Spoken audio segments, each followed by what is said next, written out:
இப்போ உங்களுக்கு 25 வயசு ஆகுது. இப்போவே நான் ஏன் ரிட்டையர்மெண்ட்டை பற்றி திங்க் பண்ணணும்னு நினைக்கிறீங்களா? அப்போது நீங்கள் பண்ணுற பெரிய ஃபினான்ஷியல் மிஸ்டேக் உங்கள் லைஃப்பில் இதுதான். உதாரணத்துக்கு 2 பேர் ஒரே வயசில் இருக்காங்க. 2 பேருமே ஒரே நாளில் வேலைக்கு சேர்றாங்க. ஒருத்தர் அவரோட ரிட்டையர்மெண்ட்டுக்காக இன்றைக்கே பணத்தை இன்வெஸ்ட் பண்ண ஆரம்பிக்கிறாரு. இன்னொருத்தர் அவருடைய ரிட்டையர்மெண்ட்டை பற்றி திங்க் பண்ணவே இல்லை.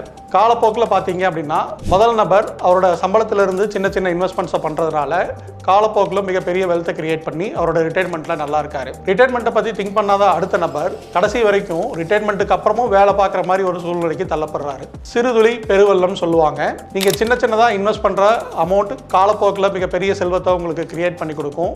உங்கள் ஓய்வு காலத்தில் நீங்கள் நிம்மதியான வாழ்க்கையை தொடர்றதுக்கு இந்த பெரிய செல்வம் உங்களுக்கு கை கொடுக்கும். நீங்கள் எவ்வளோ சீக்கிரம் உங்கள் இன்வெஸ்ட்மெண்ட்டை நீங்கள் தொடங்குறீங்களோ அவ்வளோக்கு அவ்வளோ உங்களுடைய வெல்த் கிரியேஷன் ரொம்ப ஈஸியாகவும் அதே சமயத்தில் அபரிமிதமாகவும் இருக்கும். உங்கள் ரிட்டையர்மெண்ட் பிளானிங்க்கு என்ன பண்ணுறதுன்னு தெரியாமல் இருக்கீங்களா? ருகார்ட்ஸ் ஃபின்சர்வை ஃபாலோ பண்ணுங்கள். உங்களுக்கு கைட் பண்ணுறதுக்கு நாங்கள் இருக்கோம்.